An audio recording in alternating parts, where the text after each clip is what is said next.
Përshëndetje dashur shikues, mirë se vini në Agora News. Do të flasim për zhvillimet e fundit politike teksa kryeministri Edi Rama nuk ka marrë pjesë në konferencën e sigurisë në Munich. Por çfarë po ndodh me Edi Ramën dhe në raportet e tij me faktorin ndërkombëtar dhe konkretisht me Bashkimin Evropian, por edhe me Shtetet Bashkuara të Amerikës. Për të folur për këtë çështje, por edhe tematika të tjera, ne kemi të ftuar zotin Fatmir Merkoçi. Zoti Merkoçi, përshëndetje. Përshëndetje.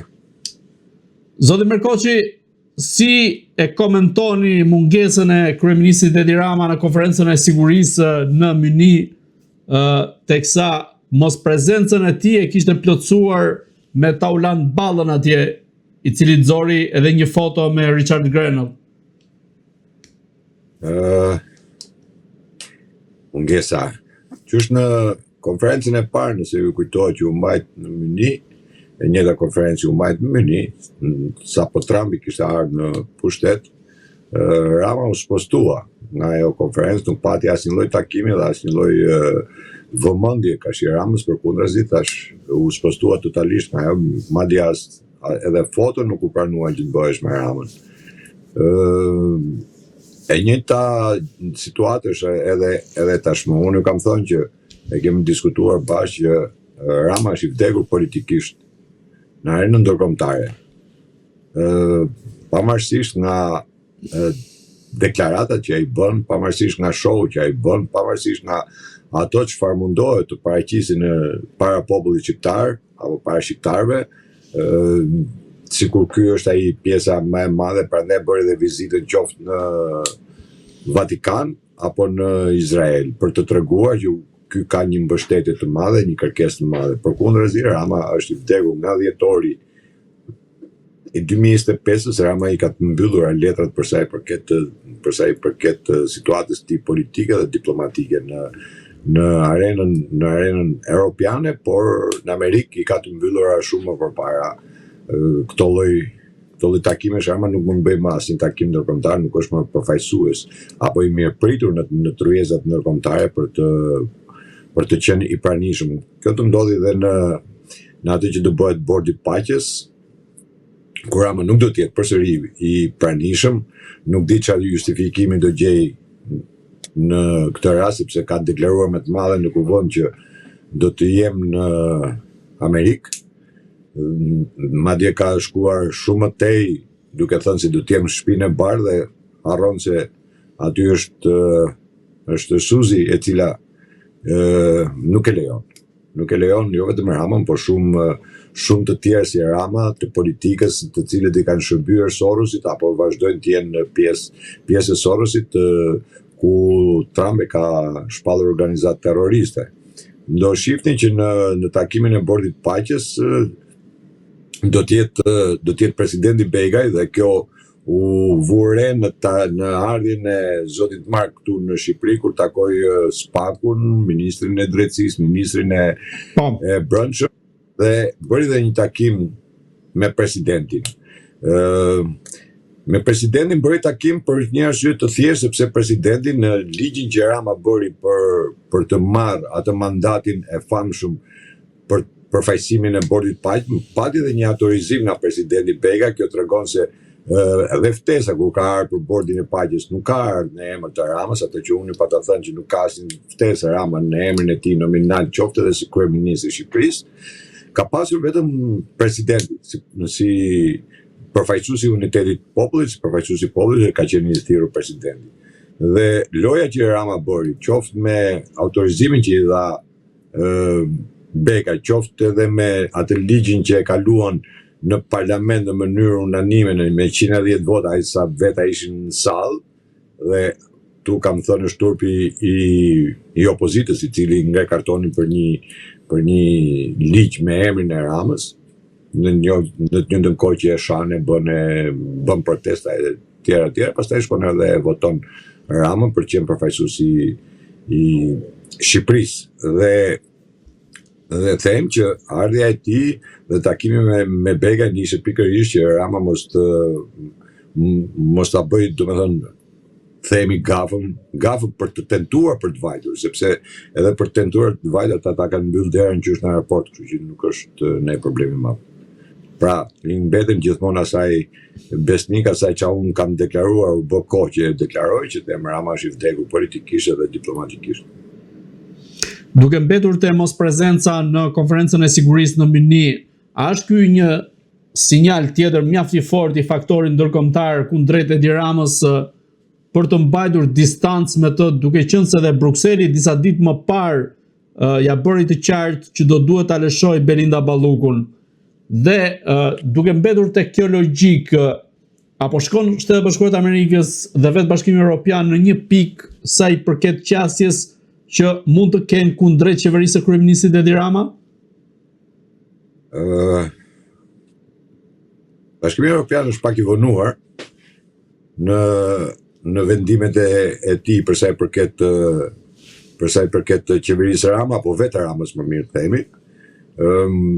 Hapi parë apo goditja e parë të Edi Ramës ishte kur Komisioni Evropian i Energjisë solli atë lloj raporti, domethënë ku godiste direkt qeverinë, edhe këtu i përfshihesh Rama dhe Balluku. Për energjinë janë të dy, edhe Rama dhe Balluku. Dhe ai raporti i sjell në dhjetor të 2025-s tregoi hapur që tashmë edhe Bashkimi Evropian nuk mund ta mbronte më Ramën.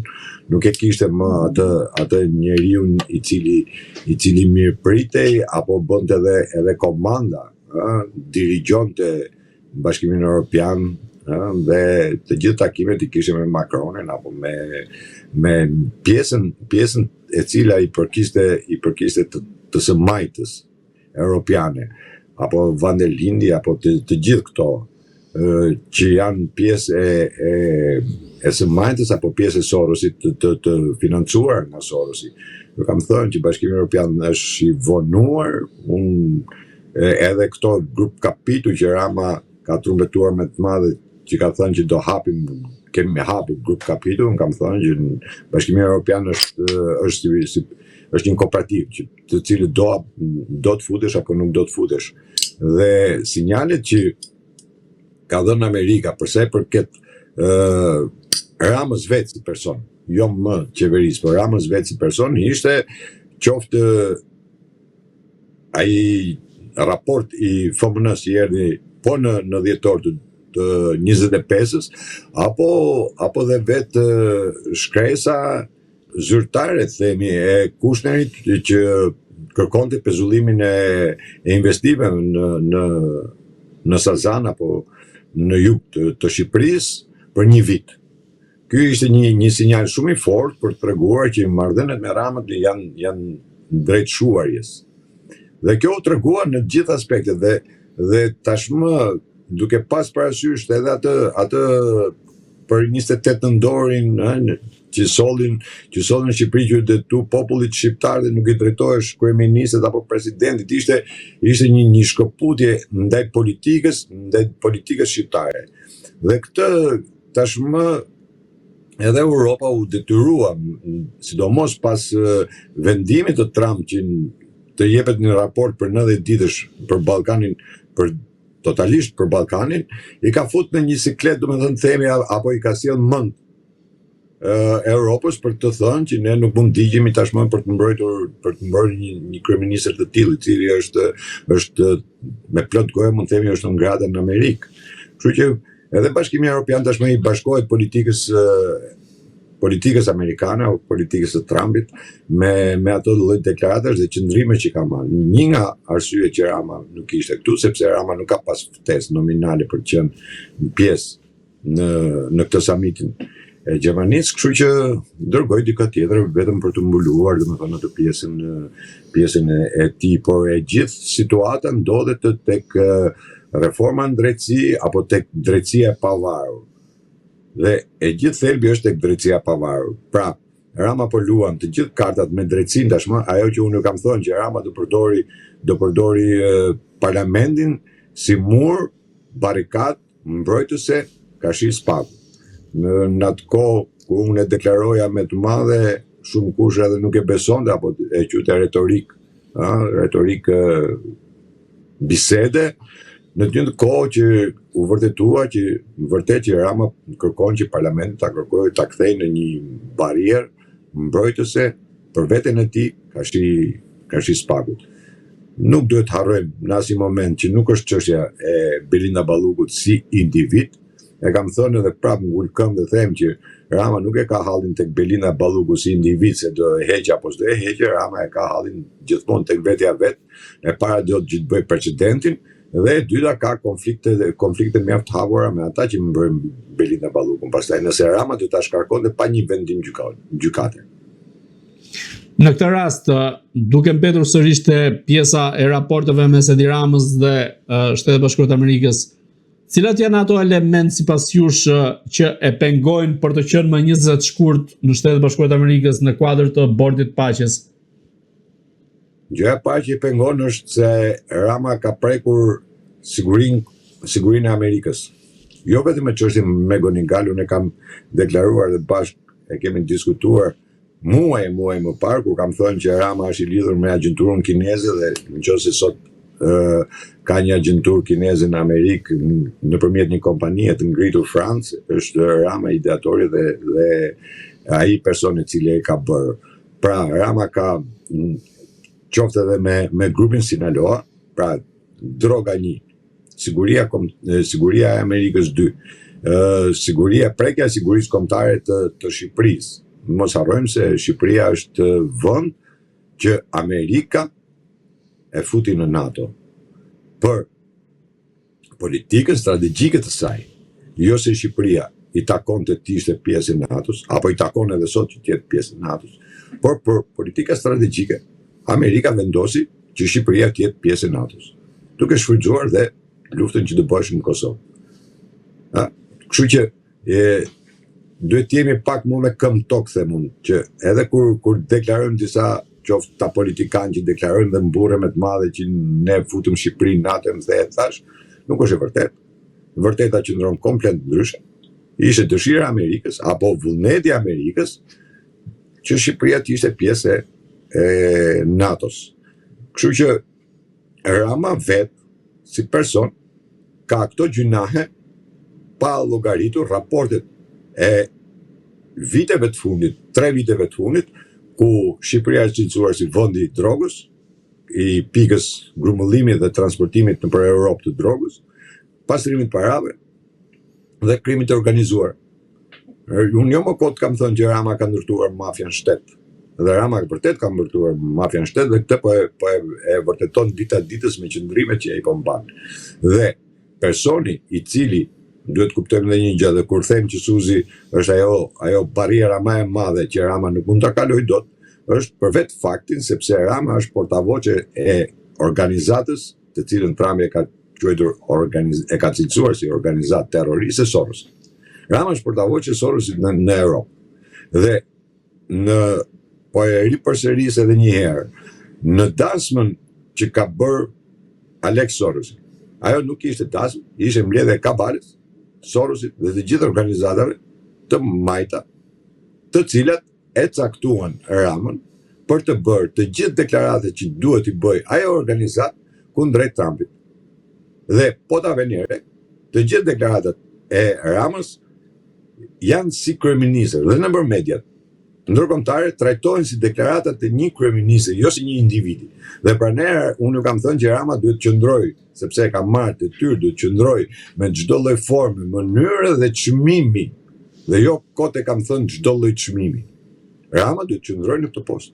Dhe Rama po luan të gjithë kartat e mundshme për të mbajtur postin. Qoftë me atë lloj vendimi, ligji të cilin bëri për Bordin e Paqes, qoftë për veprimet e tjera që po bën, qoftë me ankimimet apo me atë palo vendim që nxorri gjykata kushtetuese që ishte ndikim drejt për drejt i Ramës, që ai vendim të dilte me mos vendim, pra të dilte 4-4 ishte dora e Ramës. Në mënyrë absolute ishte dora e tij. Po pa shkuar te Balluku, ju thoni në këtë rast se ai nuk do jetë i pranishëm në Washington kur do mblidhen anëtarët e Bordit Paqes. Atëherë si e justifikon ai deklaratën që bëri në kuvend, ku një ditë pasi kishte pritur vajzën e Donald Trumpit, deklaroi se do të jetë vetë në Washington për ta firmosur antarësimin e Shqipërisë në bordin e paqes. Nuk ka marrë garanci më përpara Edi Rama apo ishte një blof politik që bëri atë ditë në parlament? Rama e bëri deklaratën për të trembur opozitën apo për të bërë një presion në opozitës, si unë kam një garanci, sepse në momentin që Rama duhet ishte tek bordi i paqes, e para që nuk ka pasur ftesë Rama me emër nominal për të qenë pjesë e bordit themelusit, themi, bordit paqes me Trumpin, që shkonte të firmosë të firmoste bashkë me Trumpin në një tavolinë, nuk e kishte këtë lloj tagri dhe këtë lloj ftese, dhe Rama përdori të bien e Trumpit, të cilës i pagoi gjithçka, vetëm që ajo të ndodhe këtu dhe në idiotësinë e tij dhe me atë që më vjen keq që politika shqiptare e pranoi, themi, fyrën e inteligjencës, kur tha që unë kam folur me babain e saj dhe do ta shoqëroja, pra zgjodha që të shoqëroj Ivangën, se sa të shkoj të firmos me Trumpin tavolinë një blof skandaloz, domethënë që nuk mund ta hajë njëri këtë. Megjithatë këtu u anashkalua. Tashmë Rama, duke bërë këtë lloj-loje që ju drejtua opozitës, parlamentit, duke deklaruar mrena në parlament që unë do jem në Amerikë, pra doni apo s'doni unë do jem, dhe ajo që akti që bëri Rama në parlament duke ju drejtuar opozitës, kryesisht, domethënë ishte thjesht për opozitën, kur ju tha do ta votoni se s'bë këtë listë, se unë jam me Trumpin, unë i kam marrëdhënie shumë të mira, dhe ky luti blofi me këtë. Dhe këtë blof ai e luti pikërisht për të marrë këtë lloj leje. Këtë lloj autorizimi. Sepse mos harroni se kur është bërë ligji në parlamentin shqiptar, Rama përveç ligjit kishte marrë dhe një autorizim nga presidenti. Çka do të thonte? Nëse do ta lexojmë politikisht gjën, do të thotë se në këtë organizëm duhet të ishte presidenti, pra i jepte leje presidenti Ramës që të ishte përfaqësues, ta përfaqësonte Rama, të përfaqësonte Bega në këtë bord paqe. Dhe me marrjen e këtij autorizimi Rama bëri edhe ligjin me emrin e vet, duke menduar që duke pasur një verdikt, themi, të popullit, se parlamenti është përfaqësuesi më i lartë i popullit. Pastaj presidenti është i unitet, po përfaqësuesi direkt i popullit me votë është parlamenti, dhe ky duke marrë të lloj ligji me emër nominal, ky mendoi se tashmë nuk ka barikad tjetër për të kaluar oqeanin. Dhe jo më kot thash që e gjithë loja e Shesusit. Dhe kur erdhi zoti Mark në Shqipëri, pikërisht pranë ju thash që takoi presidentin pikërisht vetëm për këtë fakt. Vetëm për këtë fakt. Pse presidenti ka dhënë këtë lloj autorizimi? Le dali Bayram Bega dhe ta mohoj këtë që po them unë. Apo dali dhe Rama, kush dojë le dali. Po ta mohoj këtë fakt që po them. Pse jo është dhënë dhe pse u lejua nga presidenti dhënia e një autorizimi të tillë? Kush ishte arsyeja, motivi? Dhe t'jeni të bindur që në atë takim do shkoj Bayram Bega, nuk shkon dot Rama. Mund shkoj edhe roja e kryeministrisë dhe Rama nuk shkon dot. Tash Suzi është bariera më e madhe, më e fortë, më e pathyeshme e administratës Trump. Të ndalemi pak te shefja e kabinetit të administratës presidentit amerikan Donald Trump, Suzy Willis, që ju e keni përmendur shumë herë më parë se sa dilte në skenën mediatike shqiptare në aspektin e rolit që ajo ka sa i përket po themi politikës së rrep që ndjek dhe vet Donald Trump. Në këtë rast, në një shkrim të saj, Daily Mail shkruan se Suzy Willis, pra në një farë mënyrë i ka djegur karrierën Richard Grenellit, i cili deri dje shërbente si ish i dërguar i posaçëm për misione të caktuara nga vetë presidenti amerikan Donald Trump, por tashmë ai është përjashtuar nga rrethi i ngushtë i presidentit amerikan.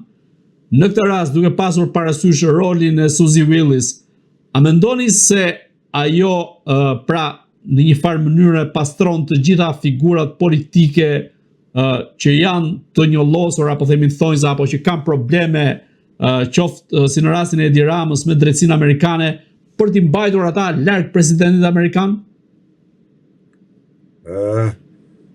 Që të thuash me një fjalë po apo jo është shumë e kollajshme, por po të shohin qysh në betimin që bëri presidenti Trump, njeriu të cilën e thirri në podium dhe shpreha e tij ishte absolutisht e tillë kur tha që Zoja Suzi tha është njeriu që më ka dhënë fitoren në fushat dhe njeriu tha që bën shumë punë dhe flet shumë pak. Njeriu më i besueshëm. Dy ka pas njerëzit më të besueshëm Trumpi ose ka pas Suzin 1 dhe Kirkun 2. Vrasja e Kirkut i hapi një hapësirë, domethënë i dha një goditje të themi Trumpit. Por nëse do shihni në ftesën që presidenti Trump nxorri dhe dha për pranishmën që do ishin në ceremoninë martore, ftesa fillonte me emrin e Donald Trump dhe mbyllesh me emrin e Suzit. Pra, i pari dhe i fundit. Në memorin e çdo njeriu, emri i parë dhe emri i fundit mbahet mend, të tjerët janë kalimtar. Sepse politika, kam thënë gjithmonë, politika është edhe me kode. Janë kodet, diplomacia është me kode. Dhe këto lloj kode kush di ti lexoj, kush nuk di, pastaj letri atje edhe të lomotisi kodën kod. Dhe të flasi kodën kod. Suzi pas dekës Kirku ka ngeli vetëm i person i besueshëm, absolutisht 100%, jo 99%, por 100% i Trumpit. Dhe Suzi bën pastrimin e të gjithë, sepse jo më kot është shefi i kabinetit. Ne nuk e konceptojmë dot në administratën Trump se çfarë rol ka shefi i kabinetit. Shefi i kabinetit ka rolin më të rëndësishëm dhe mund të them që është më i afërt apo më i vendosur se sa vetë zëvendës presidenti. Ka një rol absolut, sepse është krau i djathtë i presidentit. Nuk është zëvendës presidenti krau i djathtë, është shefi i kabinetit, sepse aty kalon çdo gjë. Çdo pastrim, çdo filtr kalohet në tek kjo zyrë. Dhe jo më kot e kam përmendur qysh në fillimet e mia dhe qysh ka ardhur në pushtet, domethënë Donald Trump, dhe kam vazhduar gjatë gjithë kohës kur njerëzit nuk e dinin se kush është Suzi. Nuk e njihshin fare dhe këta që merren gjëra me analizë politike në Shqipëri. Dhe kjo mbetet njeriu i cili ka ka për detyrë të ruaj figurën e presidentit të Amerikës në këtë rast, dhe kur them të ruaj figurën e presidentit për mos me takuar çdo lloj njeriu. Pra duhet kalosh nëse do ta veni re kur vajti në Amerikë përfaqësuesit e Europës me Zelenskin, kur u bën foto në hallin e Kapitolit që u bë foto e famshme, po ta veni re gjatë asaj Ursa kërkoi të dilte në krah të Trumpit dhe ishte Suzi ajo që e nxorri në fund, në krah. E largoi nga ai pozicion që duhet rritë afër Trumpit dhe e nxorri në fund. Jo gjithkush ditë ta shifte dhe ta lexonte. Madje them se nuk e morën fare në konsiderat këto lloj lëvizje, po të them që ishte po Suzi ishte ajo që e bëri këto lloj veprimi. Pra, pra ne them është njeriu më i afërt dhe më i besuar i Trumpit. Kështu që ajo ka atë detyrë. Plus pastaj që mos harroni se është një nga personat e cili ka vujtur vetë mbi kurrizin e saj, në familjen e saj ka vujtur komunizmin, kështu që është një nga antikomunistët më të forta të themi në Amerikë sot për sot, nga ata që janë persona publik.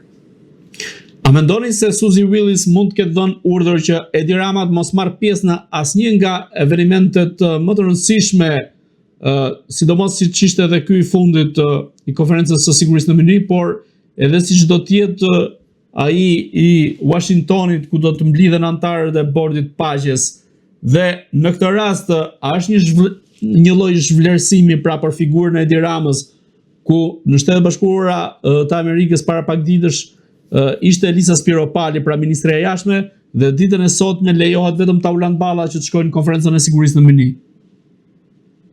Unë ju them me bindje që mund shkoj, thash, edhe roja e kryeministrisë mund shkoj në një takim të tillë, ndërsa Rama jo. Dhe po ta veni qysh në takimin e parë, që po samitit parë në Gjermani, po edhe më e dukshmja ishte kur u bë inaugurimi i katedrales në Paris, ku Rama nuk e takoi njëri. Duhet të kuptoj një gjë, që në takimin që u bë në Amerikë, takimin NATO-s që u bë në Amerikë para një vite sa, në atë takim është deklaruar që Shqipëria është vendi ku agjentura serbe funksionon normalisht. Në atë takim që është bërë atje në Amerikë, vetëm ministri Hashim Joni pati një takim me kryetarin e NATO-s, shefit NATO-s, dhe Ramën nuk e takoi absolutisht asnjë, madje në atë takim as Macronin nuk e ka takuar. Rama ka ndeti vetë. Kështu që Rama është unë jo më kot kam thënë që Rama është i vdekur politikisht dhe diplomatikisht në Europë. Dhe jo më kot ja u them që Europa është e vonuar, por ka qenë edhe detyruar fal presionit të Sorosit apo ndikimeve që Sorosi vazhdon të ketë. Dhe një nga pikat më kryesore, pse janë dy gjëra. Shqipëria është qerë dhe Sorosit, e para, dhe e dyta Rama është portavoçi Sorosit në rolin e kryeministit. Kështu që mësuesi ka dhënë një urdhër të prerë që Rama nuk mundet të takoj absolutisht, jo me Trumpin, po me asnjë nga përfaqësuesit e Departamentit të Shtetit të Amerikës. Dhe të vjen keq që duket se kjo ka ndikuar shumë negativisht tek e gjithë politika shqiptare, se po ta vëmë re, politika shqiptare nuk është angazhuar në administratën Trump fare.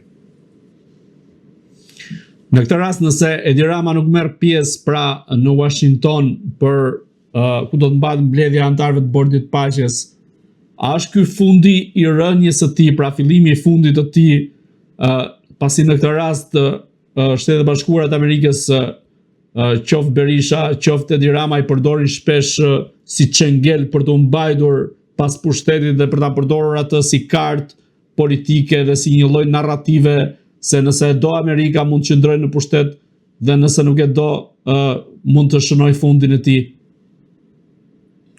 Patjetër që të gjithë politika shqiptare ka përdorur Amerikën, dhe po ta shihni në të gjitha fjalimet që mbajnë edhe në parlament apo edhe në kur dalin për studia apo konferenca shtypi, në çdo fjali ata kanë emrin Amerikë, emrin e partnerit strategjik i tyre, e më thash.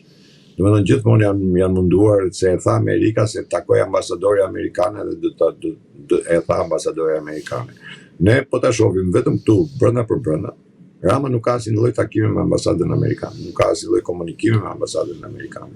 Edhe në 249 vjetorin me shpalljet pavarësisë së Amerikës, nuk ishtin as Rama as presidenti i Republikës nuk ishte në atë takim.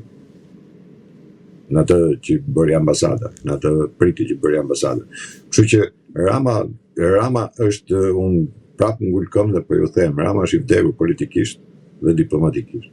Rama mbijeton mbi forcën që ka të kartonit në Shqipëri, mbi forcën e gjyqtarëve që ka, dhe sidomos mbi forcën e atyre 83 mandateve që mendon se i ka, por tashmë të jemi të bindur, dhe atë që kam thënë në besën, që Rama vërtet ka 83 mandate, po vota për të mbrojtur Belinda Ballukun apo këdo tjetër aty, për të mbrojtur imunitetin nuk e mbron dot.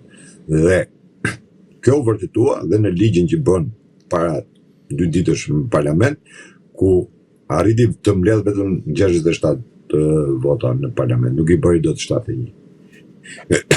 Kjo vërteton që edhe deputetët e Partisë Socialiste janë të trembur, ashtu siç janë të trembur ministrat apo zëvendës ministri që nuk firmosin më tender, u bëi vit që firmosin as tendra si firmosin. Ashtu janë të trembur dhe deputetët për të ngritur kartonin për sa i përket votave apo ligjeve që Rama kërkon të kalojë tashmë në parlament, dhe sidomos 2026 do jetë shumë i idhët për Ramën.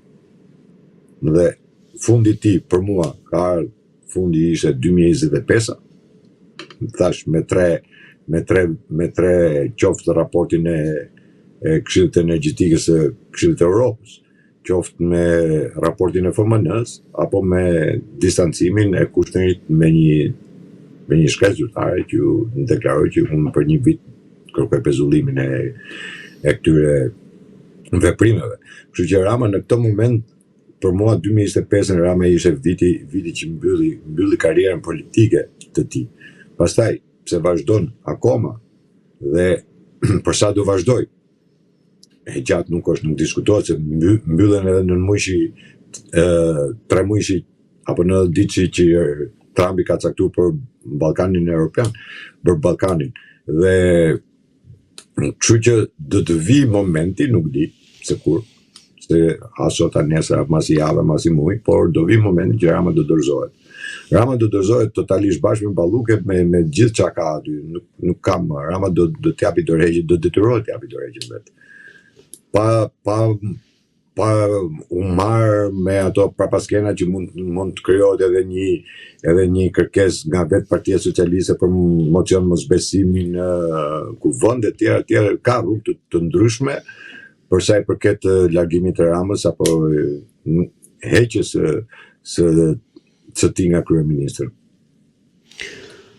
Të kalojmë pak tek vizita e zyrtarit të lartë amerikan Mark Tevarkovski në Tiranë, i cili zhvilloi takime të rëndësishme në SPAK sa i përket luftës kundër krimit të organizuar dhe në këtë rast kjo vizitë është një sinjal kundrejt Edi Ramës, duke qenë se ai nuk e takoi kryeministrin, përveç se zhvilloi takime me zyrtar.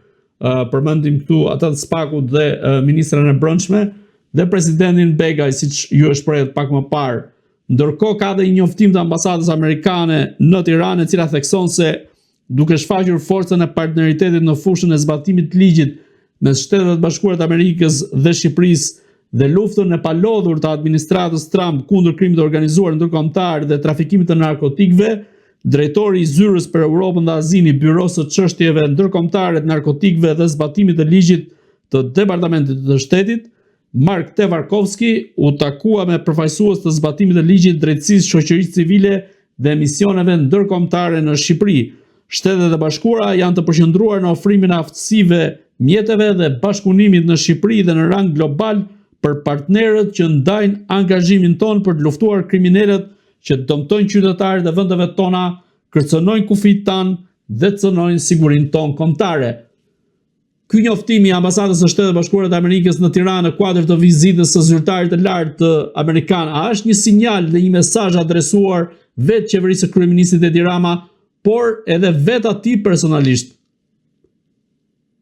Tashmë besoj se ambasada i thot gjëra të shkurtë dhe prerë.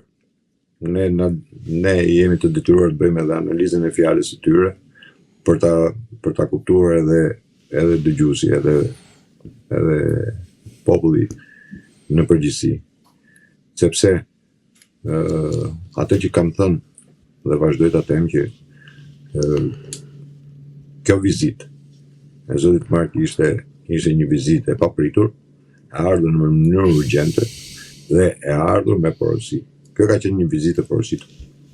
Nga vetë administrata e Trump, apo të them, po e ri përsërit prapë apo e vetë Suzit, që zotë Mark duhet vite në Shqipëri dhe do të takime të tilla dhe për të mbuluar pak edhe atë takimin që do bëte me presidentin. Do të kishte për të sjellë sinjale dhe SPAK-ut. Megjithëse SPAK-u i ka sinjalet sepse ka qenë vetë me dërguar e ambasadës në Tiranë, e cili ka bërë takime me SPAK-un, ashtu siç bëri takime edhe me gjykatën kushtetuese, që u dha ato sinjale që u dha dhe ata nuk i kuptuan, por Rama i ka në sqetull ata gjyqtarë, se Gendi Ibrahimi normal është njëri i Sorosit.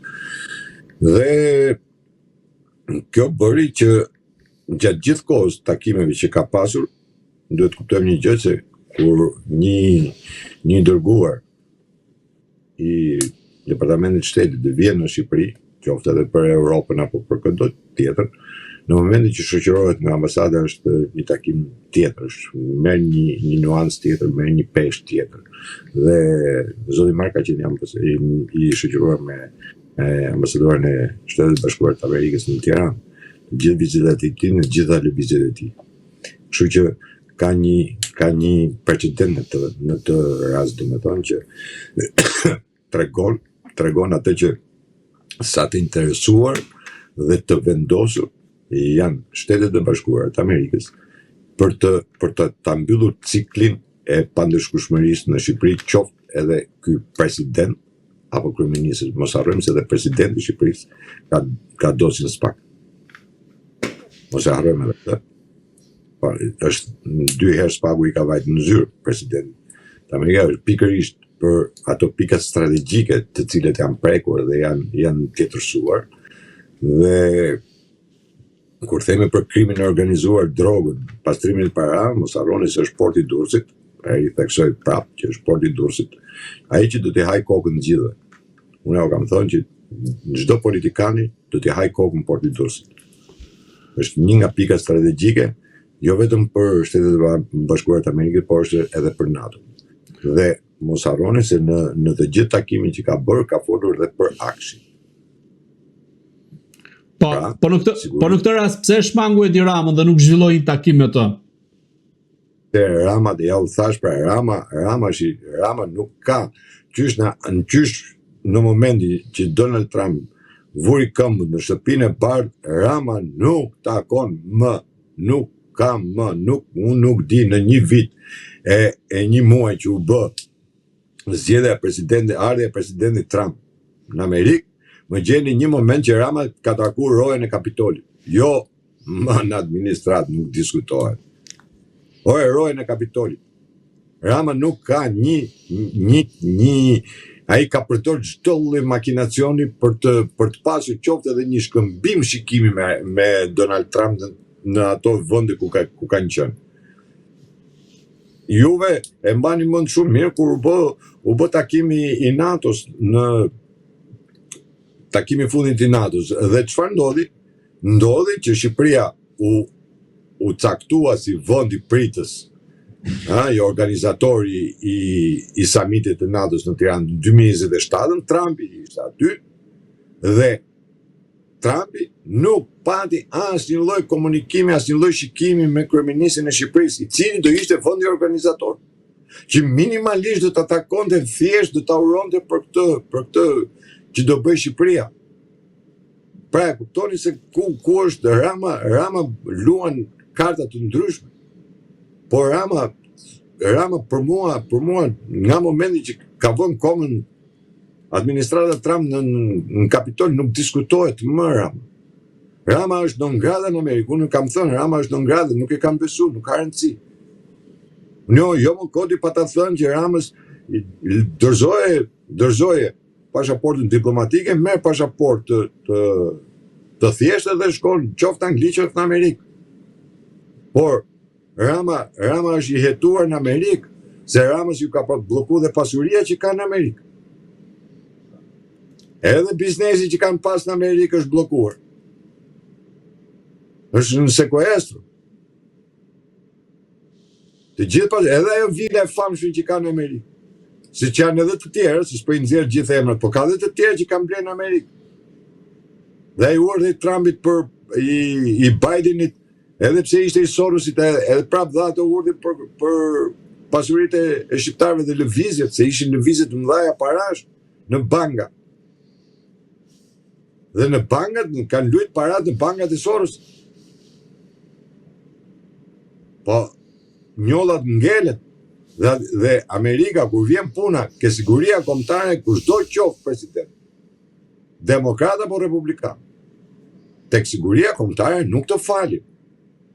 Për sa i përket sigurisë kombëtare të Amerikës, ata nuk të falin, asnjë të fal atje. Edhe Rama ka prek këtë siguri. Ka prekur këtë lloj sigurie. Dhe prandaj ai është i mbyllur totalisht çdo lloj dere. Dhe unë jo pa qëllim e kam qytë mi nuk koridorësh Rama. Se në shkrimet, gjithë shkrimet e mia, jo shinin që unë e kam cilësuar me kohë, kam thënë kjo është mi nuk koridorësh. Njëri që kërkon të futet gjithkund, gjej një brim të futet dhe këtë po bën. Dhe sot po mundohet brenda Shqipërisë, mundohet gjej atë hapësirë ligjore për t'u shmangur ligjit, por nuk i shmanget dot. Ja, po themi nga momenti që Trumpi ka dhënë ato urdhë 90 ditor, ja do shkoj ka deri në mars, ku do shkoj pastaj? Automatikisht është i rënë. Mua më vjen keq, e ritheksoj, që duhet ndërhyjnë ndërkombëtarët për të na zgjidhur hallet tona se si jemi të zot i zgjidhin vetë. Ky është problemi jon. Por që do ta zgjidhin, nuk e diskutoj që do ta zgjidhin. Dhe e kanë të zgjidhur, jo do ta zgjidhin, por e kanë të zgjidhur. Sepse në asnjë vend të botës një kryeminist që ka zëvendës kryeministin të pandehur, e mban zyrë dhe qëndron vetë në zyrë, nuk jep dorëheqjen absolutisht asnjë. Dhe Rama jo pa qëllim, pastaj nxorri atë teorinë e famshme të Republika Prokurorëve. Republika Prokurorëve ishte pikërisht për t'i rënë ndesh apo për të kundërshtuar ato që Amerika kërkonte, pra drejtësi. Zoti Merkoçi, do kalojmë edhe te pjesa e Edi Ramës në raport me drejtësinë dhe rasti Belinda Ballugut, po të ndalemi pak drejt, nuk është çështja e Belinda Ballugut. Ai kur tha, deklaroi që në Shqipëri po vendoset Republika Prokurorëve, e kishte për prokurorët e SPAK, pra e kishte për Amerikën. Po. Nuk ka lidhje me Belindën, pare. Po të ndalemi me veten e tij, sepse ai e di shumë mirë se ka edhe dosje me Gonikalosh edhe në Shqipëri, dhe ai ka frikën. Ose pret nga momenti në moment t'i vi flethirja, ati i ka ardhur. Unë jo pa qëllim e kam thënë para 7 muajsh, kur i thash ma lexosi çka ka ardhur zarfi, çfarë shkruan zarfi në tavolinë që ke. Patjetër. Ai gjithë lojën po e lum për veten e vet. Me Belinda Ballugun kuptoni dhe një, po ja u them më troç, nuk di se si t'ja u them. Nëse Rama shkarkote Belinda Ballugun, plaste lufta rrugës. Pra këtu është problem konfliktual ndërmjet dy grupeve, të them. Nuk ka lidhje me SPAK-un, nuk ka lidhje me drejtësinë fare. Zoti Merkoçi, të përqendrohemi sërish te pjesa e mesazhit të ambasadës amerikane, ku në fund të mesazhit thekson se ne ndajmë angazhimin ton për të luftuar kriminalet që dëmtojnë qytetarët e vendeve tona, kërcënojnë kufit tan dhe cënojnë sigurinë tonë kombëtare. Çfarë do të thotë konkretisht ky mesazh? Do të thotë atë që kur bën non grata atë shenjë, çai ky sheu, çai ishte ai. I Sinaloas. Jo, luftar Hysen, që t'jemi korrekt. Luftar Hysen, kjo. Kur bëri non grata, luftar Hysen e bëri jo se kishte poste, jo se kishte në funksione në detyrë, por ishte pjesë e Sinaloas. Dhe kur e bëri që e shpalli non grata, çuditërisht e nxorri me Ramën në zyrë të Ramës, fotografi me Ramën. Pra ishte një sinjal i qartë kundër Ramës. Dhe e gjithë mesazhi që dërgon Amerika nuk është për shqiptarët, nuk është për Shqipërinë fare. E gjitha është për Ramën. Dhe për politikën shqiptare, e cila prapo ja u ritheksoj, është çerdhe e Sorosit. Sorosi nëse ka një çerdhe në Europë, Shqipëria. E gjithë politika shqiptare për 35 vjet është drejtuar dhe udhëhequr nga Soros. Të gjithë që flasin, dje kanë hëngër këtë çorba e Sorosit, sot shajnë Sorosin. Po ka dhe nga ata që vazhdojnë shajnë Sorosin me të madhe dhe paguajnë po nga Sorosi. Dhe Trump në momentin që erdhi, duket se Soros e ka shpallë të parë në organizat terroriste, para se shpalli organizatat e tjera të drogës të shpalli të tilla. Po ti kur je vendi i cili je magazina e drogës. Po normal. Dhe prandaj thash ky kur e shpalli atë Republika e prokurorëve, e shpalli si kundërvënie kashi Amerikës, për t'i thënë që këtu, dhe nëse e keni vënë re, thotë, i mbushet mendja një prokurori, lëshon një urdhër arresti dhe ti duhet arrestohesh. po prokurori nuk ka lujt mend që të dhe plus pastaj që prokurori do ta çojnë gjykat. Se është gjykata që vendos, nuk vendos prokurori. Prokurori vërtet po urdhën, po e vendos gjykata. Por nuk ka lujt mend që prokurori bën një urdhër kot. Pa fakte pa. Po si mundet ti je i zhytur këmbë kokë në korrupsion, në drogë, në pastrim parash, në tradhti kombëtar. Rama është në tradhti kombëtar, në genocid që ka bërë për Shqipërinë. Se ka bërë shpopullim. Ke fal troje. Ke shit vendin, e ke coptu vendin, e ke shit. Dhe tashmë ti bë këtë gjitha dhe ty duhet të lënë, sepse pas ke një mandat deputeti, se të ka votu populli s'ka votu për hajdut ty. Populli ka votu që ti të ecësh edhe ta rregullosh këtë vend. Populli s'ka thënë që unë t'jap mandatu që të vjedhë, që të shkatërrosh Shqipërinë. Që ta shpopullosh Shqipërinë. Nuk ka dhënë populli ty që të bësh ti mësim LGBT-je në shkolla. Të fusish LGBT në shkollë. S'ta ka dhënë njëri këtë mandat.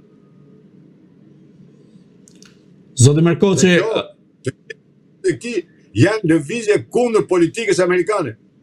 Dhe çuditërisht, politika jonë nuk është në linjën e politikës Trump. po pikërisht në këtë rast, politika shqiptare nuk është në linjën e politikës Trump. pikërisht duke mbetur te kjo logjikë, përveç se është adresuar publikisht si mesazh nga ana e ambasadës amerikane, a mendoni se këtë mesazh e kanë dërguar edhe vetë kryeministrit Edi Rama shumë kohë më parë, apo ja kanë bërë të qartë tashmë se si janë raportet mes tij dhe Shtetet Bashkuara të Amerikës? Mandatin e tretë, Yuri Kim i ka dërguar një mesazh në Departamentin e Shtetit Ramës për të thënë që ndërhiqu me të butë. Rama nuk e pranoi. Nuk e pranoi dhe vazhdoi atë të tija. Vazhdoi metodën e tij, vazhdoi forcën e tij, vazhdoi ndërtimin dhe forcimin e mëtejshëm të mafjas shtet që ai ka ndërtuar. Kështu që Amerika gjithmonë ka qenë e drejt për drejt me Ramën, por në mënyrë të koduar, patjetër. Por të gjithë veprimet që ka bërë, ka shi Ramës, kanë qenë tepër të lexueshme dhe të bëshme. Pavarësisht se politika jonë, thash edhe një herë, ka ndjekur politikën e Sorosit për 35 vjet, prandaj jemi edhe në një vend në tranzicion. Dhe ajo që ndryshe thonë, ndryshe bëjnë, se këtë kanë politika jonë, ndryshe thotë, ndryshe bën.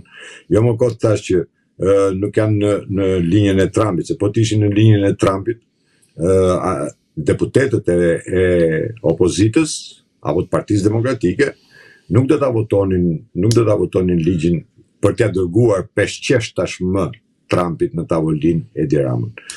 Dhe nuk u donte që të vinte zoti Mark për ta anulluar këtë lloj gjëje. Dhe këtu jemi ne. Kjo është për prandaj dhe unë këta i quaj parapolitik. Se nuk janë politikan. Këta janë parapolitik, janë pazarxhin. Dhe vetëm se qenë ka bordi paqes aty, justifikohen se është bordi paqes i Trump. Po pra, është bordi paqes i Trump dhe ti duhet dërgosh një njeri i cili të përfaqëson me dinjitet, po jo një njeri që është i lidhur me krimin e organizuar, me drogën, me korrupsionin, me paranë, dhe ti do t'ia çosh Trumpit peshqeshën në tavolinë. Nuk është kjo politika e Amerikës. Dhe nuk je në krahun e Amerikës në momentin që ti voton një ligj me emrin e Edvin Ramës. Qoftë kryeministër. Asnjë nga ata deputet. Turpë tyre që e votuan. Turpë tyre që e votuan atë ligj. Zoti Merkoçi, po. Zoti Merkoçi, si është e mundur që çështja e Belinda Ballukut trajtohet si kushtetuese, ndërkohë që ajo akuzohet nga Spaku për abuzime me miliona euro me fondet e buxhetit shtetit?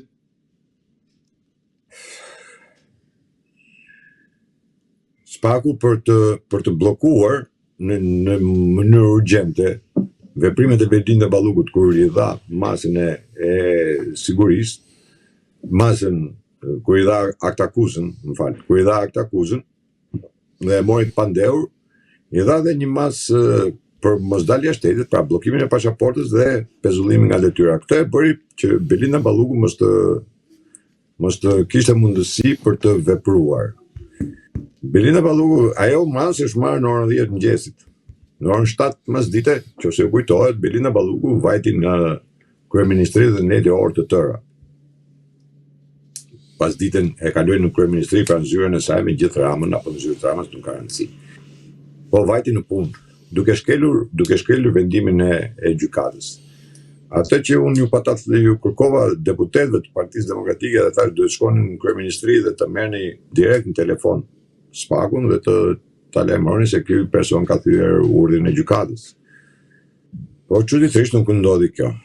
Dhe me këtë lloj veprimi Rama u ngut në mënyrë të rrufeshme ta dërgote çështjen në mënyrë individuale në gjykatë kushtetuese. Për të legjitimuar këtë veprim, vuri emrin e tij dhe dërgoi gjykatën kushtetuese për interpretim. Ishte momenti që Spaku vazhdoi hetimin dhe nxorri dhe lotet e tjera, përveç tunelit Llogaras, dhe kërkoi, ju drejtuoja parlamentit për të hequr imunitetin. Duke qenë se Rama e zotron atë partia dhe atë parlament, ato 83 mandate, dhe po ta vini re vajti në bërim mbledhjen e urgjente të ministrave dhe të grupit parlamentar. Duke kërkuar që të bllokonte shqyrtimin e çështjes derisa të vinte në gjykatë, megjithëse janë dy çështje totalisht tjera. Pra, pezullimi nga detyra është gjë tjetër, kërkesë tjetër dhe kërkesa për leje për arrestimin e Belinda Ballukut është çështje tjetër. Ajo që më erdhi keq ishte që në mbledhjen e parë të komisionit të mandateve, edhe opozita kërkoi kohë, themi që të duhen 5 ditë, duhen 3 ditë dhe i dha mundësi grupit të Partisë Socialiste që ta shtynte këtë mbledhje. Nëse opozita do të ishte më e qartë apo më drejt për drejt dhe nëse do të ishte vendosur, do të thoshte që ne nuk kemi interes ta shohim këtë dosje sepse ne jemi ata që e kemi deklaruar çdo ditë nëpër konferencat e shtypit nëpërmjet kryetarit Berisha. Por u bashku me atë që duhet edhe këta deshën 5 ditë kohë për ta parë. Në këtë lloj loje u futën edhe këta, i dhanë edhe këta i dorë, themi, dhe pastaj filloi loja e gjykatës kushtetuese. Me vendimin e gjykatës kushtetuese, pastaj që u bë ai lloj lëmshi, ku u bë një vendim që mos dali me vendim. Rama tashmë thotë që ka kohë, madje dalin edhe disa që fatkeqësisht kanë qenë ministra, deputet, dhe thonë që ka një afat 3 mujor për ta shqyrtuar këtë çështje. Pra, kërkohet në çdo lloj forme apo hapësire që jep ligji apo rregullorja e kuvendit që çështjen Balluku mos ta dërgojnë në seancë. Nuk e dërgojnë në seancë për një gjë të thjeshtë fare. Rama nuk është se nuk e dërgon në seancë sepse ka ndonjë merak, por problemi është se Rama nuk e çon në seancë sepse e di mjaft mirë që në atë seancë ku votimi është i hapur, mbrojtjen ndaj Belinda Ballukut nuk e bën dot. Pra, në seancë ai nuk e rrëzon dot kërkesën e Spakut për arrestimin e Belinda Ballukut, sepse ai nuk i ka 71 vota për ta mbrojtur. Dhe thash, votimi i djeshëm, pardjeshëm, kur ishte në seancën e fundit të kuvendit, ai në një votim mori vetëm 67 vota, pra nuk i bëri dot 71 vota. Mendoni tashmë sikur të shkoj kërkesa e Spakut në seancë plenare dhe aty të jenë ambasadorët, të jenë të gjithë dhe deputetët të ngrenë kartonin për të mbrojtur Belinda Ballukut për të mos u arrestuar. Pra ju mendoni se ka një pjesë të deputetëve të cilët nuk do donin votonin për të mbrojtur Belinda Ballugun në këtë rast të nisur nga presioni që mund të kenë nga faktori ndërkombëtar në sallë. Edhe pse Edi Rama i ka 83 vota. Kam thënë që Rama ka 83 mandate, po nuk ka 71 vota. Pra, ka 83 deputet, po nuk ka 71 kartona për të mbrojtur Belinda Ballugun, apo çdo Belin tjetër, apo dhe vetë Ramën, në një rast të afërt. Dhe Rama, duke qenë se nuk i ka këto vota, Rama kërkon të luajë të lojën me gjykatën, jo po se na dali kjo se kjo çështje është edhe në apel, jo po se unë po e pezulloj nga detyra dhe tashmë nuk ka nevojë spaku që të kërkoj arrestimin e saj se kjo s'është më në detyrë. Prandaj kanë dalë të gjithë që po dalin edhe po flasin në mënyrë papagalli. U kujtuan këta tashmë që pse pas kemi kaq shumë para burgosur, kur jam po këta që kanë bërë ligjet, kanë ngritur kartonat, kanë bërë atë palavoz kod, kanë bërë atë palavoz reforme, dhe i lanë njerëzit në burg për i cigara hashash, për një shishe birë, për një shkelje administrative, njerëzit përfundojnë burg, dhe këta i mbushën burgjet pikërisht me këta njerëz. Dhe sot që ura në kurriz të tyre, apo të njerëzve tyre, tashmë thonë pse duhet të rrinë në burg Ilir Meta, pse duhet të rrinë në burg Erion Velia, pse duhet të rrinë në burg Beqa, pse duhet të rrinë në burg Edi Rama, pse duhet të rrinë në burg Belinda Ballugu, pse duhet të rrinë Bushka, që është kryetare e komisionit ligjeve, që intimidote dëshmitarët, nuk duhet të burg, kurse ai me cigara shash duhet të rrinë në burg. E kuptoni se çfarë paradoksi kanë këta? Dhe këto ligje i kanë miratuar po këta. Po në këtë rast Po në këtë rast të dëno 5 vjet, 7 vjet. Po në këtë rast si mendoni se do të përfundoj? E pat shumë mirë se çfarë ndodhi me 5 dën. Ju bë gjithë e buje madhe se sa miliona kanë vjedh. Dhe çfarë ndodhi? Me shërbim prove. Një vit shërbim prove. Ju mori njëri lekët? Nuk ju mori asnjë. Konfiskim pa gjë? S'pa gjë. Se këto janë ato që unë i kërkoj spakut. Dhe gjykatës. Se kemi një kod procedure penale skandaloz. Dhe këtë nuk është po e them sot. E kam thënë në gjithë seminaret kur është bërë për reformën drejtësi. Tashti u kujtu këtë të ndryshoj kodin, të ndryshoj ligjin, po këto ligje i bën vetë. Si ndodhja paturpsia e sotshme në kuvend me komisionin e reformës zgjedhore, që kërkojnë na vinë edhe nga BE-ja, edhe pa pik turpi, na vinë edhe nga bordi i paqes thotë Erbil Bashi. Çka kërko këti?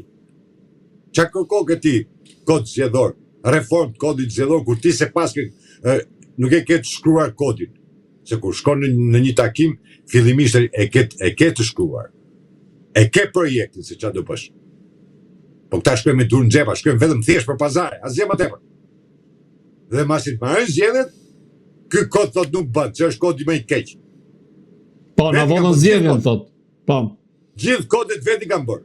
Nga 92 deri më sot kodet veti kanë bërë gjitha. Dhe sa herë marrin votimet, gjithmonë del edhe thot ky kod s'bën.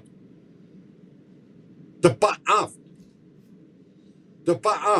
Po janë të pa aftë politikisht, po të pa aftë edhe profesionalisht. Se një profesionist nuk thot unë do marrë mendimin e na vi BE-ja, na vi PE-ja. Zotëri, janë ligjet e vendit tonë. Ecet në mentalitetit, toke, zakone, tradita. Po këta nuk i njohin fare këto. Ta duam vetëm pazar, sa më jep ti sa t'ja punë, sa bën ti sa bëj. Kush e bëri kodin e fundit? A e bëri opozit? I bëri listat e mbyllura vet. Po pse ankohen se u vollën zgjedhjet pastaj? Dhe pastaj po, normal na vollën zgjedhjet. Po si nuk e paske strukturën e kodit zgjedhor ti, kur shkon në atë komision, duhet kesh një strukturë. Dhe mi bazën asaj strukture ti diskuton. Në zgjedh këti mu 5 eksperta. nga 5 ekspert duhet për kodin zgjedhor. Paguaj ky popull. Pastaj na çojmë Venecia. Pastaj gjejmë në role tjetër ne çojmë ne. Ne i shohim. Dhe këta janë ata që deputet. Këta janë ata që kanë titull doktora, profesora, shkencash, në për jurisprudencë, kudo. Këta profesora, doktora. Ta që kam marru master, kam po shkolla, kam nuk di, kam marru në Angli, kam marru shkëlqyshëm në Amerikë, what hype kam marru, thot ai. Pa pik turbi. E pastaj do ta qëmë në Venecia. E mërën gjykatë kushtetuesi që është gjykata supreme, që është gardiani kushtetutës. Po ne s'kemi kushtetutë gjërmë, kemi palavos kushtetutës. Po edhe atë që kemi s'dim ta mërën. Ke vut deng pa marka të gjithë. 3 gjyqtarë janë në atë gjykatë. Asjoni s'ka shkruajt ndonjëherë për kushtetutën. Në asnjë seminar s'kam dëgjuar në një nga këta të qohet e të flasin për kushtetutën. Zoti Markoçi, ai nga rebeli i reformës që kundërshtoja reformën. Po pra po, ja urdhëroi ku e keni. Dhe gjithë ata që e mbrojnë sot dalin edhe e shajnë. Pa pik torpi dalin e thonë e të burgos politik. Se vjedhin, edhe në del Erion Velia i burgos politik, apo tjetër. Ke akuzë për hajdut, përgjigju për hajdut. Zoti Markoçi, si do përfundoj historia e Belinda Ballukut, duke qenë se gjykata kushtetuese dha një vendim pa vendim, duhet thonë, duke votuar 4-4 në vendimin përfundimtar të saj. Belinda Balluku është e shkarkuar, nuk shkon më ma gjyrë e para, kjo nuk ka asnjë lloj rëndësie. E më e rëndësishme në këtë është përdorimi i kuvendit si beton, ka shi spaku, por gjithsesi spaku është plani A, plani B, plani C, ka shumë plane. Unë kam thënë Rama, nëse do rezistojnë Shqipëri, le ta zgjidhë burgun, shkoj ta bëj burgun në Amerikë, sepse është i akuzuar atje, tash qoftë për çështjen me Goningal, qoftë për çështjen Sinaloa, apo për prekjen e sigurisë Amerikës dhe lidhjet që ka me agjenturat e huaja, sidomos me ato kineze. Po çfarë do ndodh? A rrezikon të arrestohet Belinda Balluku apo? Absolutisht do arrestohen gjithë, jo Belinda, po do arrestohen gjithë, unë ja u thash edhe më lart. Nuk diskutoj fare, Rama do hiki, jo me Belinda, do hikin komplet si qeveri, nuk diskutohet më. Është jo të kaluar, po është thyer vija e kuqe. Ndërmjet Shqipërisë, Shtetet e Bashkuara të Amerikës, tashmë edhe të Bashkimit Evropian. Po të shohim të gjitha lëvizjet, gjitha deklaratat, gjitha gjërat, është thyer vija e kuqe, nuk mban më. Nuk mban më. Nuk është puna se ka bërë një gabim edhe po e fali. Nuk mban më. Ky lloj korrupsioni ka lopan. Kjo droga me ton.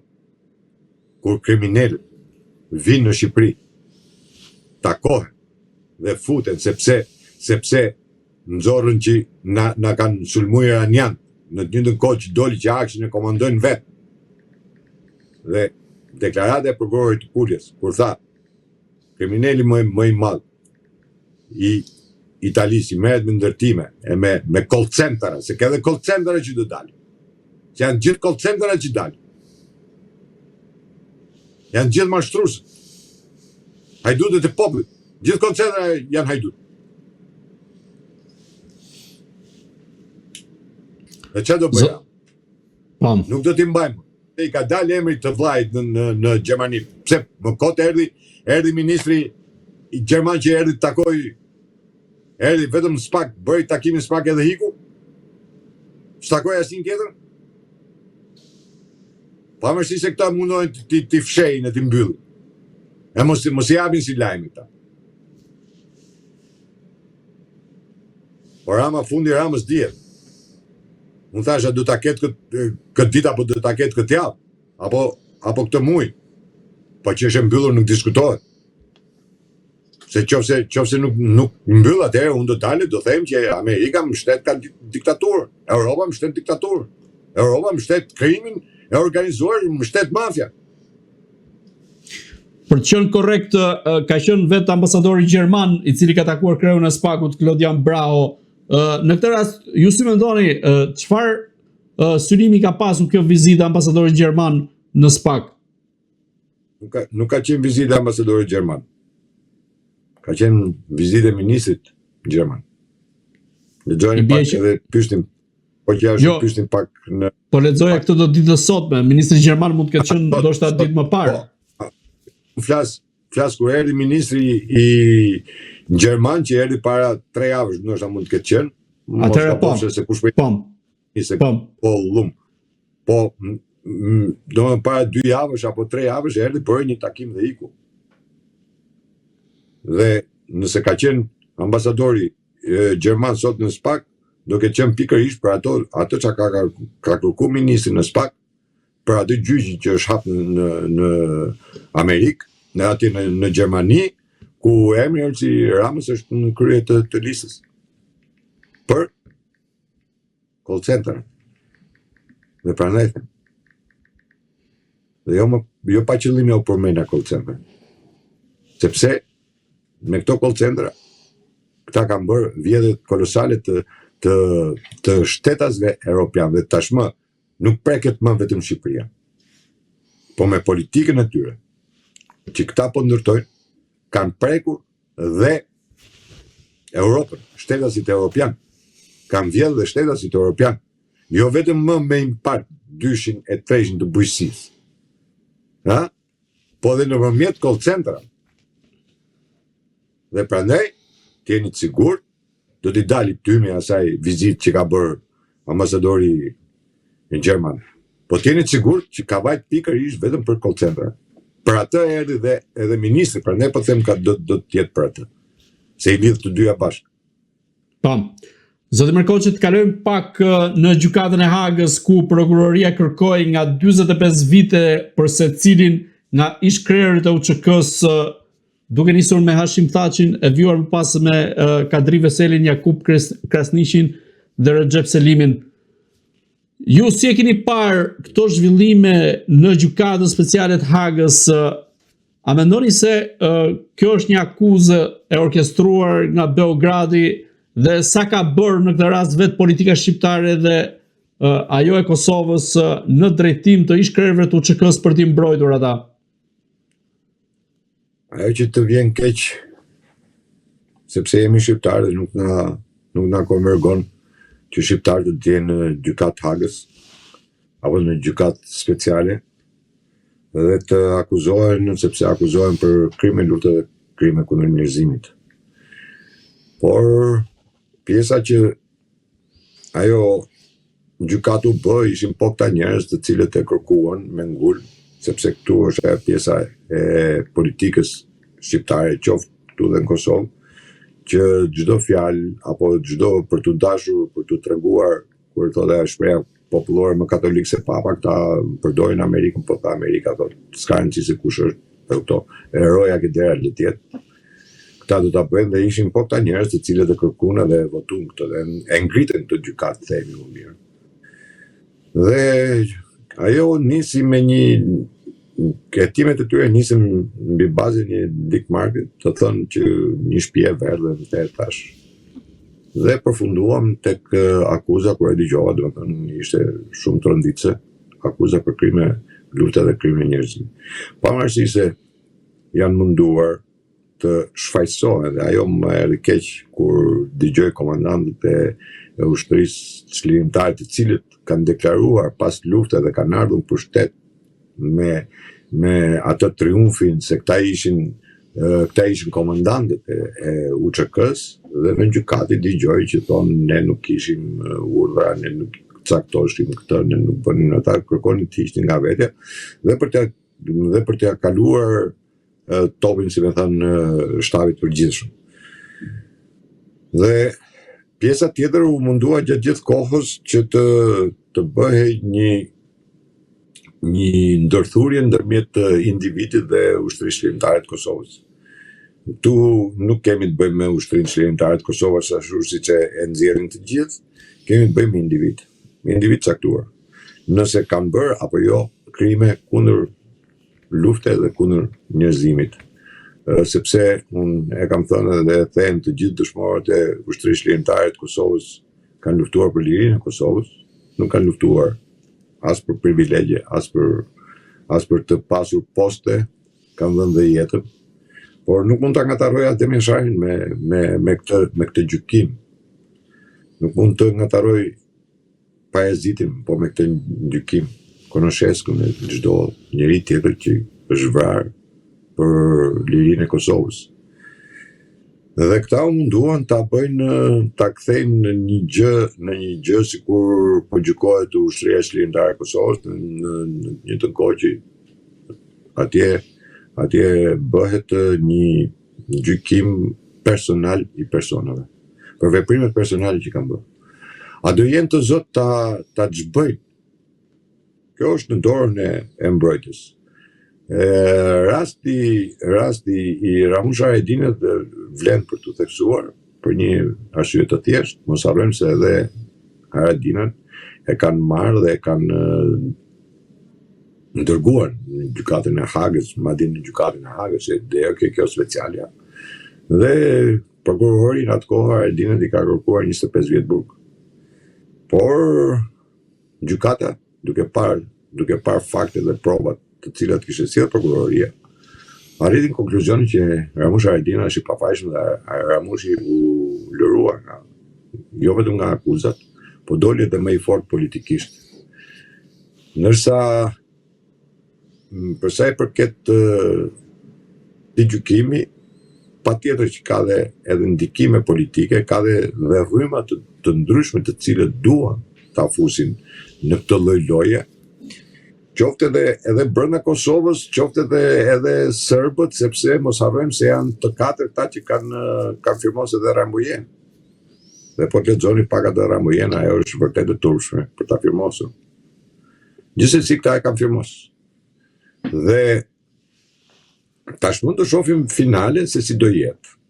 Do jetë vërtet një akuzë, sipas gjithë gjykimeve që kam ndjek, gjatë gjithë këtyre viteve e kam ndjek. Ai sa kam pas mundësi për ka jam munduar të ndjek çështjen e tyre, se thash tek e fundit jena shqiptarë nuk na vjen mirë. Dhe do shohim mbrojtjen sa javë do të jetë për t'ia rrëzuar ato akuza, por numri i madh i dëshmitarëve që kanë sjell në atë gjykatë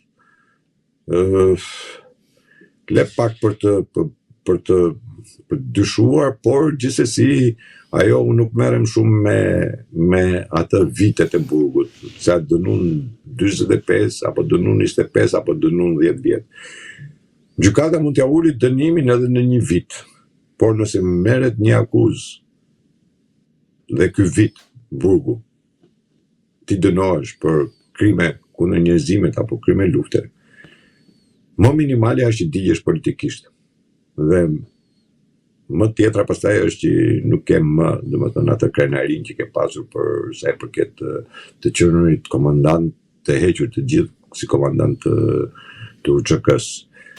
Gjithsesi është shumë shpejt për të folë për sa i përket këtij vendimi, sepse pavarësisht nga ky vendim ka dhe një gjykatë më të lartë pastaj për të hecur akoma më tepër në apelimet që mund të bëjnë, ose që do bëjnë patjetër nëse do dënohen, patjetër do bëjnë apelime, secili nga këta do apelojë vendimin e gjykatës.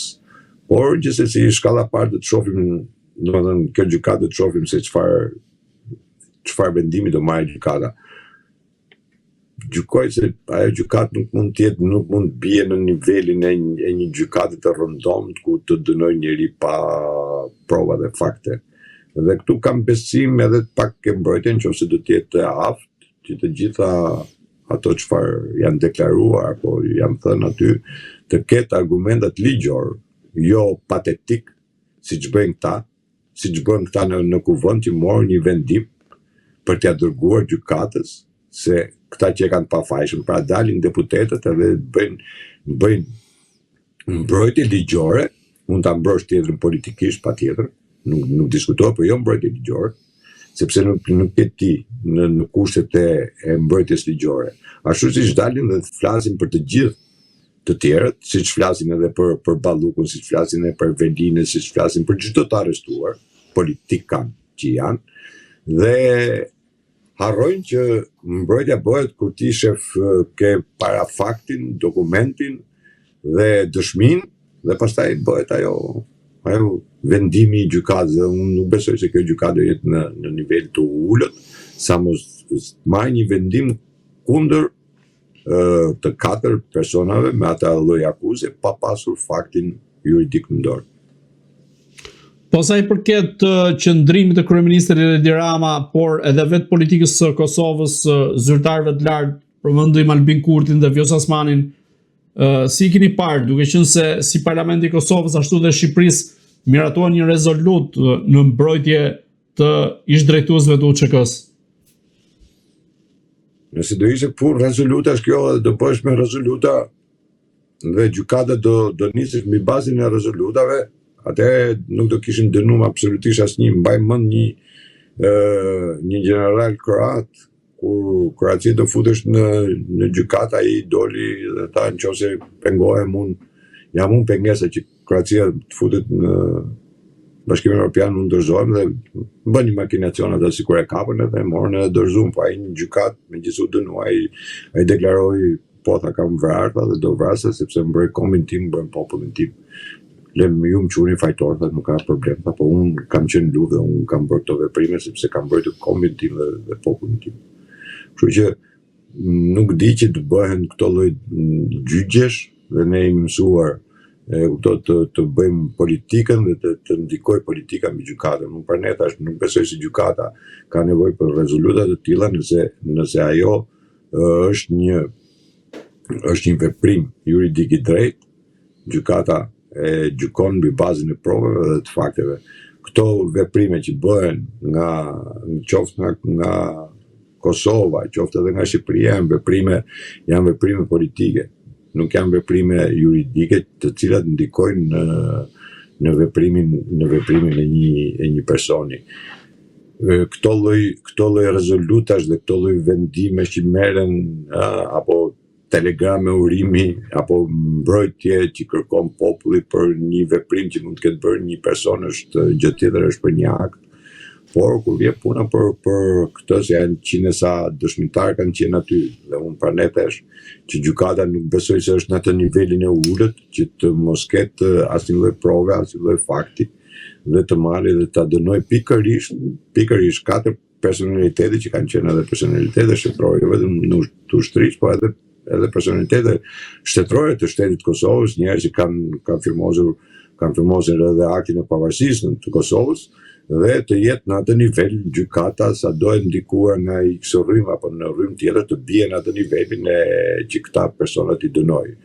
Por në çdo lloj rasti unë prap ngul këmbë dhe them që ushtria shqiptare e Kosovës nuk është e prekur në asnjë moment çfarë do lloj vendimi të marrë ajo gjykatë. Lufta e Kosovës ka qenë një luftë drejtë, luftë e popullit të Kosovës, luftë për liri, luftë kundër shtypjes dhe terrorit serb, të cilët ne kemi vuajtur në ndërshekuj.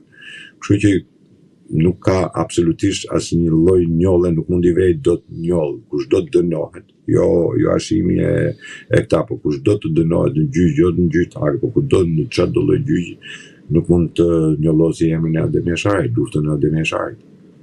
Apo thash parazitet apo çdo lloj komandanti që ka rënë në ato betejë, e që është përpjekur drejt për drejt me serbët në betejat me serbët, kështu që ajo luftë është luftë shërbëtare për popullin e Kosovës. Dhe më vjen keq, sinqerisht më vjen keq që gjithkush mundohet ta fusin ato kanalet edhe t'i përzigjë gjërat, nuk ka nevojë t'i përzigjë, çdo njeri mban përgjegjësinë e vet personale për sa i përket veprimeve që ka bërë. Nëse do pyesësh për Shqipëri, mas 45-s, Enver Hoxha ka bërë krim kundër nesh, shtresa reakcionare borgjeze që na quajnë reakcionare, miqtë njërë tjetër na burgosi pa gjyq, na vrau, na bëri, na preu. Dhe nëse në vitet 60 do bësh një gjyq për Enver Hoxhën, patjetër që edhe shtresa jonë do dilte të dëshmonte për krimin që ka bërë Enver Hoxha. Por kjo nuk do të thotë se lufta për të çliruar vendin është e njolosur me emrin e Enver Hoxhës. Janë dy gjëra të kundërta.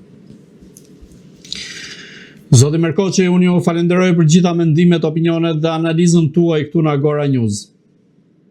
Faleminderit edhe juve. Të dashur shikues, bashkë do shihemi në intervista të tjera, por mos harroni të bëni subscribe në kanalin tonë në YouTube.